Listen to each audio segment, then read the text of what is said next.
اقسم بالله اخوي يا ليت عندي بيزات، والله يا ليت عندي بيزات خو.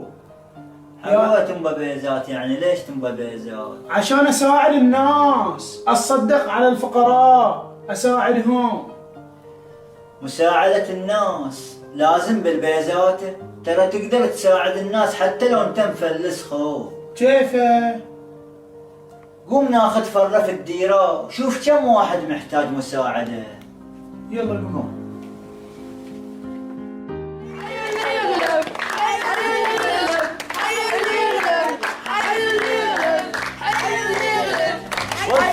وش فيكم؟ انتون اصدقاء، انتون ربع، ليش تتهاوشون؟ تسوى السالفة؟ هذا مو صديقك؟ يلا تسامح منا، تسامحهم من بعض، كل واحد بوس الفانة.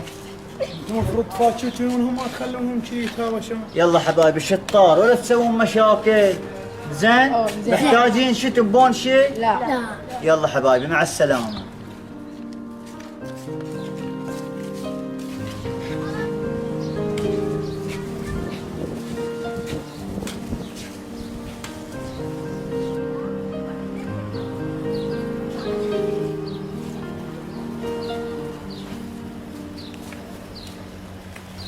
شحوالك يا ابوي؟ شحوالك ابوي؟ إذا ما خانت الذاكرة كأنك ولد المرحوم عبد الجليل. هذا هو. وش اخبارك؟ الله يحفظك، وأنت يا ولد كأنك أبو هاني مو؟ ايه حجي حياك. حفظك الله أخوي، الله يكرمكم إن شاء الله، رحم الله والديك.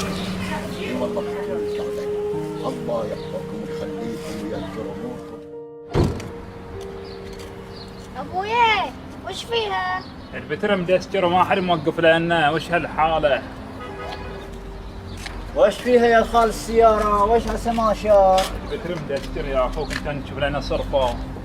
من هالعيون قبل هالعيون، الحين بس دقايق ابى اروح اجيب وايرات شارج، باجيب السيارة وانا اجي. ما تقصر، فيك الخير والبركة، فيك من البركة.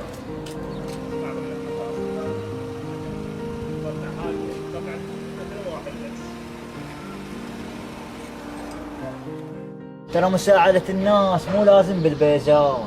شفت هذه الفرة الصغيرة اللي أخذناها، كم واحد محتاج مساعدة. مشكور اخوي، مشكور، ما قصرت اخوي، والله العظيم انت خدمتني. يعني انا كنت غافل عن هالامور اخوي، بس انت علمتني شيء اخوي. البيزات مو كل شيء ابو هاني، واللي بيفعل خير يقدر يفعل خير عسى يشيل له قزازة يفلتها.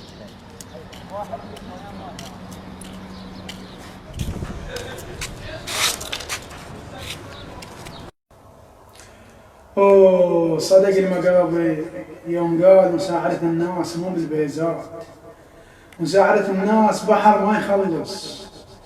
اوه كسبنا لنا واحد يبغى مساعدة.